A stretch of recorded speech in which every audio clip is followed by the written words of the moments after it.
मांडवी का मौन वनवास भाग 6। भोर का तारा निकल आया था। उषा देवी धरती की ओर बढ़ चली। तभी युवक ने मांडवी को उसका चित्र दिखाया और उसे बताया कि जब मैंने तुम्हें पहली बार जंगल में देखा था तभी से तुम्हें तलाश रहा हूँ। मांडवी ने रात को मिलने का वादा कर युवक को विदा किया और महल की ओर चल पड़ी। दैनिक दिनचर्या अन्य क्रियाकलापों में उसने अपने आप को व्यस्त रखा। वह रात्रि होने की प्रतीक्षा करने लगी। उसका मन बहुत बेचैन हो रहा था। वह ईश्वर से प्रार्थना कर रही थी कि दिन छोटा हो जाए, रात्रि लंबी, ताकि वह अपने प्रियतम के साथ ज़्यादा समय व्यतीत कर सके। आज वह मौन थी, बस चंद शब्द ही किसी से बोल पा रही थी। वह खोई खोई आँखों से वन के रास्ते को निहार रही थी। सांय का घंटा बज चुका था। मंदिरों में आरती होने लगी। अयोध्या मंदिरों की नगरी कहलाती है।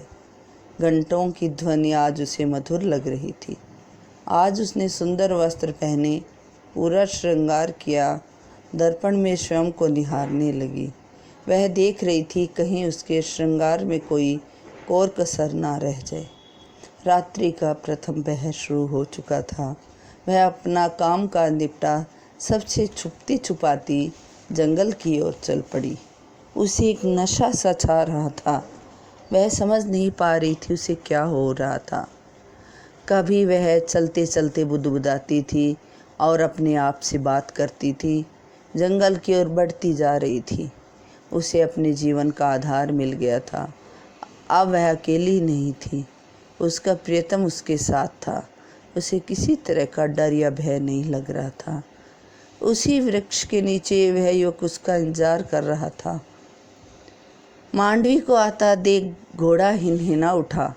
उस युवक का चेहरा भी कमल के फूल की भांति खिल उठा। मांडवी आई, संकुचाई और फिर युवक के सीने से लग गई।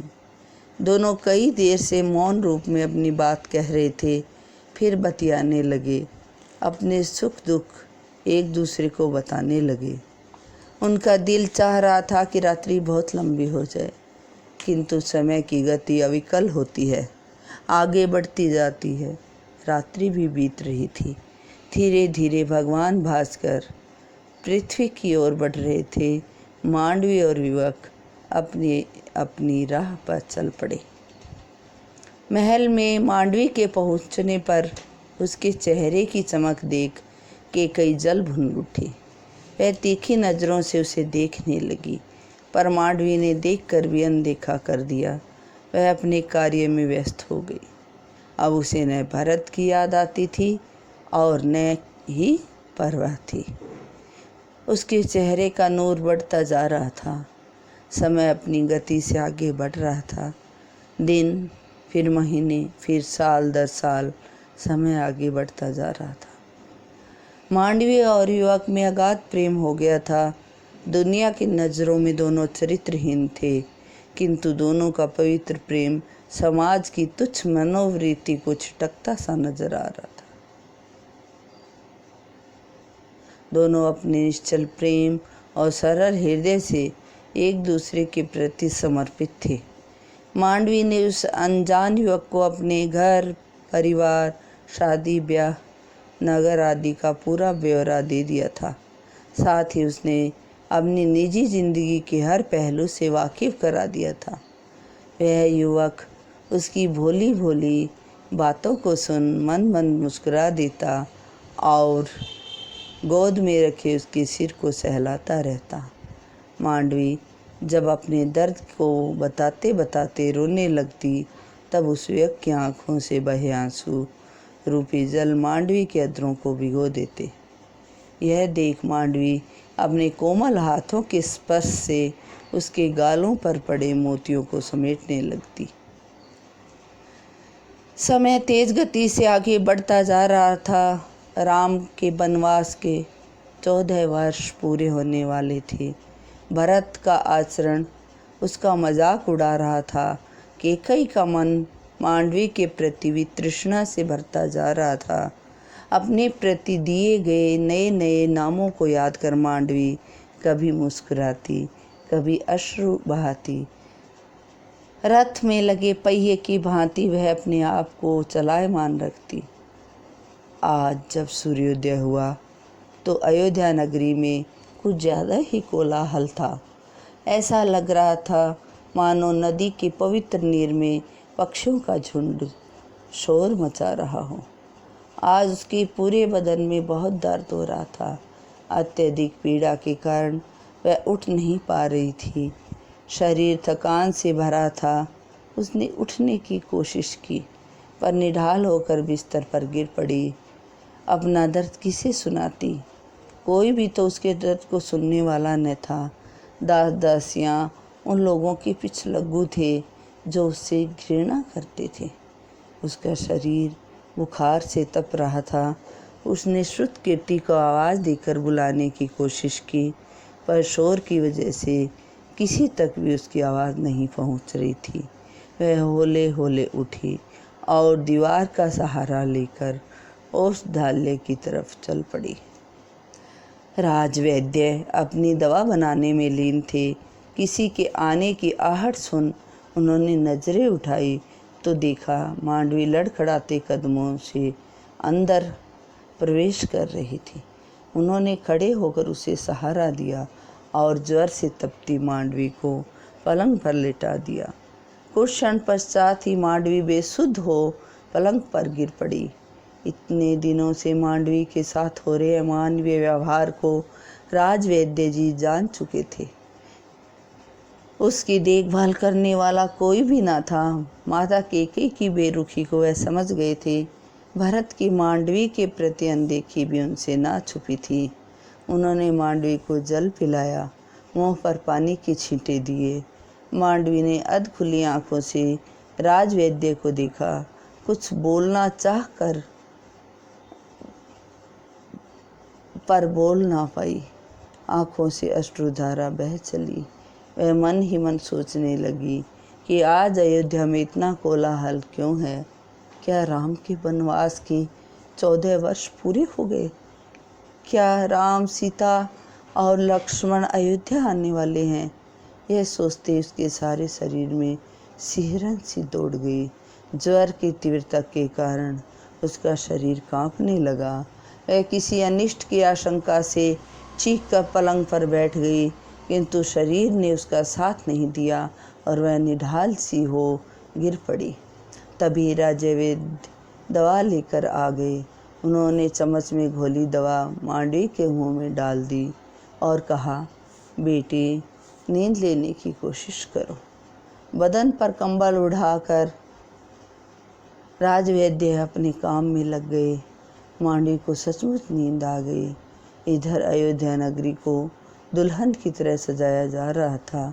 हर कोने कोने को अबीर गुलाल आदि से सजाया जा रहा था।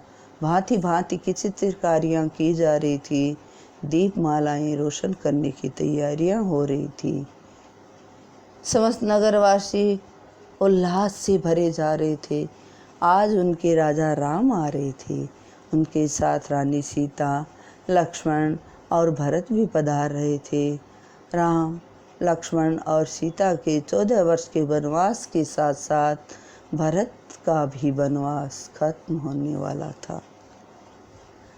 तीनों राजमाता भी अपने दिल के टुकड़ों का बेसब्री से इंतजार कर रही थी। पर यह कैसी विडंबना थी कि अयोध्या नगरी में खुशियाँ थी, पर मांडवी का वनवास आज शुरू हो चुका था। चिरकाल तक दवा का असर शुरू हुआ। मांडवी का बुखार उतर चुका था, पर उसे बहुत थकान महसूस हो रही थी। खड़ा होना चाह रही थी, पर शरीर थका थका सा लग रहा था। उसने देखा राजवैद्य जी भी अभी भी कक्ष में बैठे हैं। मांडवी की दर्द से कराहट सुन उसके पास आए और पूछा, बेटी, अब ज्वर कैसा है? मांडवी मुस्कुरा दी, होले से गर्दन हिला दी। उन्हें हाथ जोड़ वैद्य जी से जाने की अनुमति मांगी। वैद्य जी ने उसे विश्राम करने को कहा, किंतु उसने जाने की इच्छा जताई। मांडवी ने उस डाले से बाहर कदम रखा ही था कि वह हक्की बक्की रह गई। संध्या से अपना दामन छुड़ा रात्रि देवी होले होले आ रही थी। मांडवी का मन बेचैन हो उठा। रोज के सन्नाटे में उसे युवक के पास जाने का भी किसी तरह का डर नहीं था, किंतु आज तो सैकड़ों आंखें उसे देख रही थी। सब अयोध्या नगरी को सजाने में व्यस्त थे। मांडवी बिना आहट के अयोध्या नगरी से निकलना चाह रही थी, किंतु मार्ग में बार बार बाधा आ रही थी। इधर युवक बेचैन हुआ मांडवी का इंतजार कर रहा था। मांडवी के आने की देरी उसे और भी बेचैन कर रही थी। किसी अनिष्ट की आशंका से उसका दिल बैठा जा रहा था। वह अंदर ही अंदर रो पड़ा। उसे आज पहली बार महसूस हो रहा था कि वह मांडवी से कितना प्रेम करता था। वह अपने आँखों से बहे आंसुओं को बार बार पोंछ रहा था और उस पथ को निहार रहा था जिस पर मांडवी के कदम और परछाई उसका एहसास करा रहे थे। इधर मांडवी सबकी नज़रों से बचती हुई जंगल की ओर दौड़ने लगी। उसकी विचित्र दशा थी।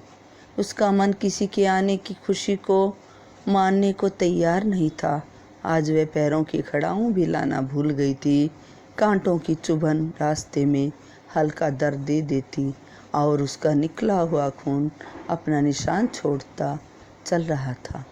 उसका गला सूख रहा था, पर वह अपना एक पल भी नहीं गंवाना चाहती थी। लड़खड़ाते कदमों से वह जितना तेज चल सकती थी चल रही थी। युवक की आंखें भी देर तक उसे देखने की कोशिश कर रही थी। वह बेचैनी से चहलकदमी कर रहा था। मांडवी के लड़खड़ाते कदमों ने उसे और भी बेचैन कर दिया। वह उस दिशा में दौड़ा जिससे मांडवी आ रही थी। उसने मांडवी को आलिंगनबद्ध किया और सहारा देकर अपने पवित्र प्रेम के प्रतीक वृक्ष के नीचे ले आया। उसने अपनी छागल पानी डालने का पात्र से मांडवी को पानी पिलाया और साथ ही साथ अपनी आंखों से बहे आंसुओं से उसके चेहरे को धोने लगा। दोनों चुपचाप बस आंसू बहाए जा रहे थे। सन्नाटा भी उसकी सिसकियों को सुन सकता था, पर कभी कभी कराहट भी सुन जाती जब वह युवक मांडवी के पैरों में चुभे कांटों को निकालता और बहे खून को अपने दुशाले से पहुँचता। पर आंसू थे कि आज रुकने का नाम ही नहीं ले रहे थे। दोनों अनमोल प्रेमी बस विचित्र सा अनुभव कर रहे थे। मांडवी आज युवक के सानिध्य को पूर्णतः पा लेना चाह रही थी। प्रेम की पवित्रता आज पराकाष्ठा पर थी। युवक मांडवी के विषय में बहुत कुछ जान चुका था, किंतु मांडवी युवक के बारे में कुछ भी नहीं जानती थी और जानना भी नहीं चाह रही थी। उसने भीगे नेत्रों से युवक के मुखार बिंद को निहारा। युवक की आंखें बंद थी, पर फिर भी न जाने कैसे झरने की तरह उसकी आंखों से आंसू बह रहे थे। मांडवी चंद्रमा के समान मुख वाले युवक को अंतिम बार देख रही थी। यह बात है वह युवक नहीं जानता था। वह सोचने लगी, अच्छा है सच्चाई से वाकिफ नहीं है। वह मुख घुमाकर फूट फूट कर रो पड़ी। युवक ने मांडवी के मुख को अपने दोनों हाथों में लेकर आज इस प्रकार फूट फूट कर रोने का कारण पूछा। मांडवी उसे कुछ भी नहीं बताना चाह रही थी। उसकी सिसकियाँ उस युवक को बेचैन कर रही थी। वह मांडवी से हकीकत जानने की कोशिश कर रहा था, पर मांडवी के अधरों से बोल नहीं फूट रहे थे। ऐसा लग रहा था मानो वह बोलना ही भूल गई हो। इधर अयोध्या में माता कैकेयी की पैनी नज़रों ने मांडवी को जंगल की ओर जाते देख लिया था। कैकेयी ने अपने 2 जासूस उसके पीछे लगा दिए। उन्होंने माता कैकेयी को सूचना दी कि मांडवी जंगल में किसी युवक से मिलने गई है। मांडवी की व्याकुलता को माता कैकेयी ने देख लिया था। वह समझ गई थी कि व्याकुलता साधारण नहीं थी, मिलने और बिछड़ने का समावेश था। जासूसों के बताने पर कैकेयी के तन बदन में आग लग गई। वह न जाने कितने कुत्सित शब्दों से मांडवी को जलील कर चुकी थी, पर आज उसे कोई भी जलालत भरे शब्द पराकाष्ठा से पार ना लग रहे थे। वह अपने 2 सेवकों संग अपने पुत्र भरत से मिलने चल दी। आज उसके 2 मकसद थे, राम के वनवास से लौटने की सूचना देना, वह भरत को अयोध्या लेकर आना, साथ ही मांडवी के कलंकित चरित्र का बखान करना। राम के वनवास से लौटने की सूचना पा भरत हर्षोल्लास से भर उठे। माता के चरणों में शीश झुका। उन्होंने उन्हें प्रणाम किया और माता से दोनों माताओं की कुशलता का हाल पूछा। माता कैकेयी ने भरत को गले लगा एक छोटे बालक की भांति प्यार करने लगी।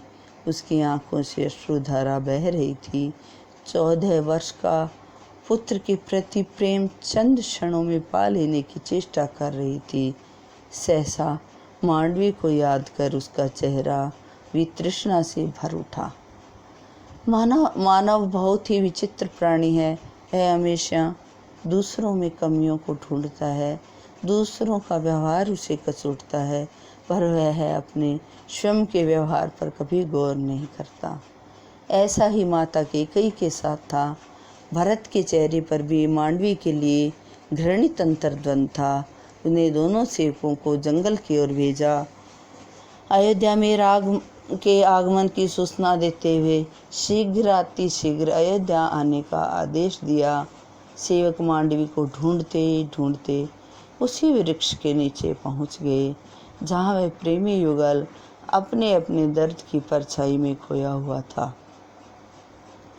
मांडवी ने उन्हें देख और पहचान कर अपने आप को संभालते हुए बोली, कहो कैसे आना हुआ। सेवकों ने हाथ जोड़कर प्रणाम किया और बताया राजमाता कैकेयी और भरत भैया ने उसने अतिशीघ्र आने को कहा है। वह जानती थी आज का दिन अयोध्या वासियों के लिए बहुत शुभ है। बड़े भैया राम, सीता और लक्ष्मण अयोध्या वापस आ रहे थे, पर उसके पति परमेश्वर भरत भी तो अयोध्या आ रहे थे। यह सोच उसका चेहरा दर्द से भर उठा। सच में आज ही तो उसका वनवास शुरू हो गया था, ताउम्र चलने वाला वनवास जिसमें वह हमेशा के लिए रहेगी। युवक उसके चेहरे पर आते जाते भावों को देख रहा था, पर वह कुछ भी नहीं कह पा रहा था। शांत चेहरा मलिनता का आवरण ओढ़े टूटा जा रहा था। दर्द भरी मुस्कान उसके चेहरे पर दिखाई दे रही थी। मांडवी ने सेवकों से कहा, आप चलो, मैं आ रही हूँ। सेवक आज्ञा पा अयोध्या की तरफ चल दिए। मांडवी ने युवक के चेहरे की ओर देखा। वह उसे एकटक देख रहा था। शांत चित्त मांडवी होले से मुस्कुरा दी। युवक सब समझ गया था। जो बात इतनी देर से मांडवी नहीं बता पा रही थी, सेवकों के आगमन ने सारी बात समझा दी। युवक खड़ा हो चुका था, जाने को तैयार। उसने अपने घोड़े को सहलाया। मांडवी ने पूछा, जा रहे हो? युवक स्निग्ध हंसी बिखेरता हुआ बोला, हमारा सफ़र खत्म हुआ। यह सुन मांडवी घोड़े के दूसरी तरफ पीठ लगा सुबक पड़ी।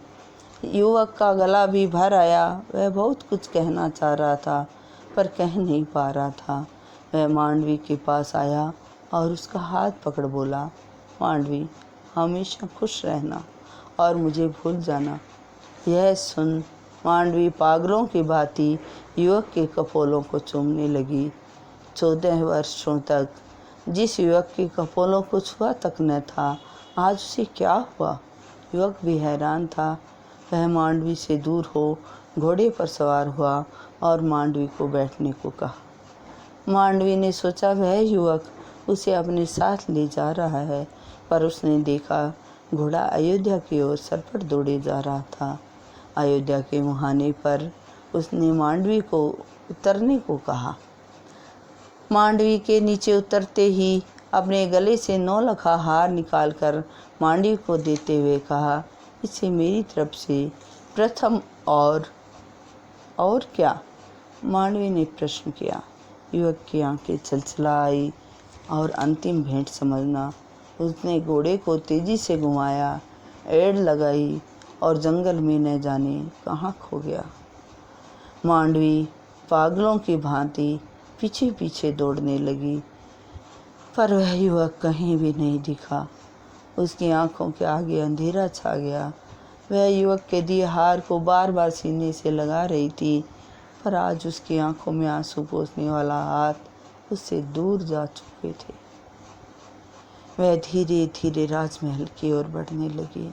अयोध्या नगरी जगमगा रही थी। चारों तरफ दीपमालाएं रोशनी बिखेर रही थी। अयोध्या का हर नर नारी साज सज श्रृंगार किए था। उसने देखा केवल वही दासियों से गई बीती लग रही थी। उसके मन में सजने संवरने का कोई उत्साह नहीं था। पति की उपेक्षा, सास के ताने, प्रेमी का लगाव, दास दासियों की अवहेलना उसे तोड़ चुकी थी। वह अपने कक्ष में जा औंधे मुंह लेट गई। ढोल ताशों की आवाज़ उसे कर्कश लग रही थी। शहनाइयों की आवाज़ उसके दिल को चीरती जा रही थी। वह बहुत बेचैन थी, पर उसका साथ देने वाला कोई न था। माता कैकेयी, कौशल्या और सुमित्रा अपने पुत्रों के आगमन की खुशी में व्यस्त थी। दास दासियां नगर को सजाने व संवारने में लगे थे। श्रुतकीर्ति अपने पति संग सज संवर रही थी। सहसा मांडवी को याद आया, पिताश्री भी आने वाले हैं या शायद आ गए हैं। उसने जल्दी जल्दी हाथ मुंह धोए, राजसी वस्त्र पहने, दर्पण में अपने को निहारा और युवक के दिए हार को प्रेम पूर्वक गले में पहना। मांग में सिंदूर और माथे की बिंदिया उसके मुख को निखार रही थी। अचानक मुनादी हुई, राजा जनक और कुशध्वज पधार रहे हैं। अतिथियों का आदर सत्कार कर उन्हें सुमंत जी ने शत्रुघ्न के संग राजमहल के अतिथि कक्ष में ठहराया। अचानक अयोध्या पर पवन वेग से उड़ते हुए वानर को देख सारी नगरी आसमान को देखती हुई इकट्ठी हो गई।